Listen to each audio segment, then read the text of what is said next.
Welcome back to Copper Star Precision, the channel dedicated to getting you more points at your competitive shooting matches. Now, I've started to incorporate some dry fire training, looking through the trigger cam at some scaled targets out on a wall so that I can give you, during the course of fire strategy videos, kind of what I'm seeing through the scope, how stable I am in certain positions. And I've been getting some questions on how to make those dry fire targets, so let's talk about it. All right, so it all has to do with the concept of similar triangles here. So if we have two similar triangles, they share a couple sides, then you have the target size, the original target size in red here, divided by the distance that it's at in the course of fire, which is this orange bar, and you have some new target size based on some new distance, and these are similar triangles, so we can just cross multiply to find sort of this new size is what we're looking for. So we have three knowns: the target size, the distance it's at, and some new distance. Now the new distance is going to be dependent on two things: the range available to you and the scope that you have. So you have to have some amount of distance available to you, and if you only have a really short distance, I'm going to show you at the end of this video what we can do to accommodate that. And two, you need to have a scope that can parallax down to that distance. So some scopes only go down to a 25-yard parallax, so you need to have at least 25 yards. My scope goes down to 10 yards parallax, so I could technically get away with this at 10 yards. But if you don't have that much space available for dry fire practice with targets on the wall, I'm going to tell you at the end of the video how we're going to alleviate that. But essentially, we use similar triangles. So what I would do every month is I go to the course of fire. So this is April 2024's course of fire, and I go down here and I look at basically the target sizes and their distances. So that's the first sort of part of the equation here. So for stage one, rolling around on the tires, we have a 2.5-inch target at 84 yards. So now I go over to this spreadsheet that I made, very simple. So my scaled distance, I have 21 yards available to me, so that's what I use. So I put this here: stage one, size, distance, and the modified size. So the size was 2.5 inches, and the distance was 84 yards. So if we go to a modified scaled distance of 21 yards, it's simply a simple equation of you're going to take the size, 2.5 inches, divided by 84 times your new distance, which is 21 yards. So my modified size of the target, a 2.5-inch target at 84 yards, becomes a 0.63-inch target at 21 yards. And that's how we make these scaled sort of determination of what size the scaled target should be. So I've gone and done that for all the stages. So stage two, 1.5 inch at 66 and 2.5 inch at 94, simply copying this equation down. We get all these scaled variables. And I'm doing this in Google Sheets. You can do it in Excel, but Google, if you're watching this video on YouTube, which is where this is published, first of all, go down there, subscribe to the channel, hit the like button, all that good stuff. But you basically have access to Google Sheets. So it's a free spreadsheet software. So you can do this very simply with free tools. You don't have to have Microsoft Excel or anything else like that. So basically using Google Sheets and then using Google Slides, which is the PowerPoint presentation, is what I was doing here at this first page. And we go down to here, and this is kind of like my target array. So I just literally, it's like any other graphics program. It's pretty straightforward. You have things up here. You can like create shapes. So we're going to, I basically created a big shape that was this rectangle here, and you could make it any color you want. I made it gray. You could make it black for better contrast, but save some printer ink, maybe make it a gray color. And essentially I have all the targets laid out here. So I just simply draw circles. And so for example, this circle you can see over here is 0.75. Well, we don't need 0.75. It must be from a different month. So we need 0.63. And this will only go to like 2 decimal places. So no need to get more exact than that. So we do 0.63. Now this has been resized to 0.63. So at 21 yards, this is, I'm looking through the scope. It's as if I was seeing that target at 84 yards. And so I've gone through. So here's kind of stage one. The way I lay these out,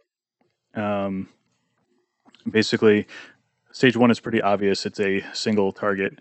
But let's take a look at stage two. So stage two has two targets here, right? 66 and 94 yards.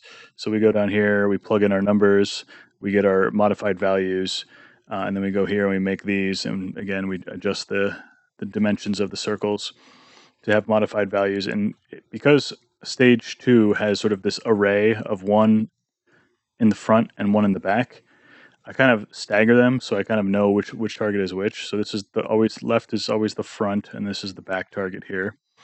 And then, for example, stage 3 has a near target, 2 targets on a double hanger, and then a far target. So the way I organize these is, again, left is near, then we have a double hanger. I put those in the same line, and then we have the far target that's off, to the right. So this is near, the 2 middle targets, and the far targets.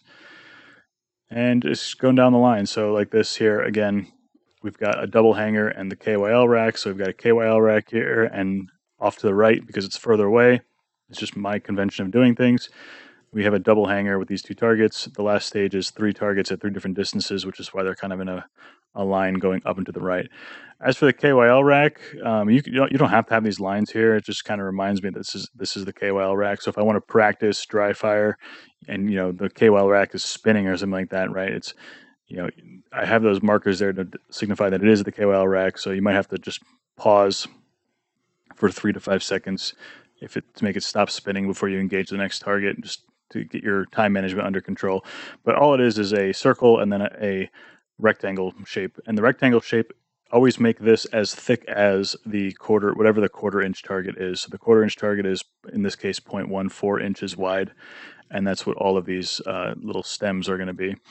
So basically, this is how I use the course of fire, some simple math using similar triangles, a little spreadsheet to calculate all this stuff for me, to design these dry fire targets. And once I put these at 21 yards away, they will look through, look through the scope, or even with your naked eye, they will appear as if they are what you would see at the match, at least for the April Course of Fire option 1. So I always do option 1 options for dry fire practice.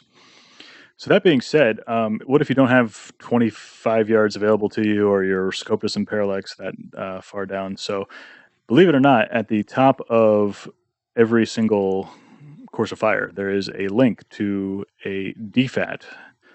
So you can click open the link, and you can go into here, and you can find 2024, and you can find April's Course of Fire. And lo and behold, we have a DFAT card. So this actually it's actually pretty cool. So here's like stage 1, right? It has kind of what the stage description is here. Kind of gives you a description down here, which is really good if you want to make like a dope card ahead of time and you want to put the shot order. So that's a good idea. It's got the tires here, so it shows you what barricade you're going to be shooting off of, and it has the targets. And this is scaled down to 12 feet. So if you have 4 yards available to you, which, a hallway, a basement, something like that, this is doable. And however, the big caveat is, of course, you're going to need the DFAT system. Now, what this is there's a small lens in here, and this screws on to your bell housing, your objective lens bell housing on your scope. And what it does is it allows you to focus closer than what your parallax allows. So using 2 properties here, there's an optical property as well as kind of closing down the aperture, gives you better depth of field. So it allows you to put this on your scope, look through it, and be able to focus down to ridiculously short distances.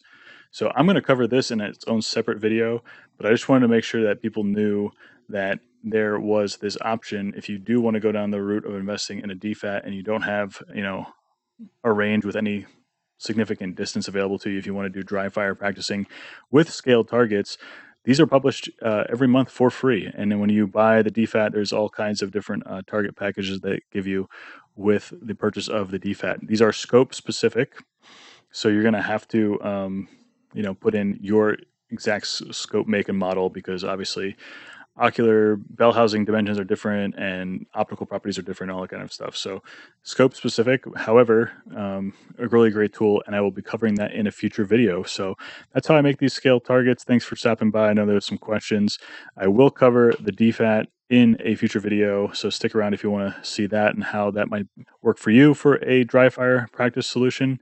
And until I see you next time, as always, score more points.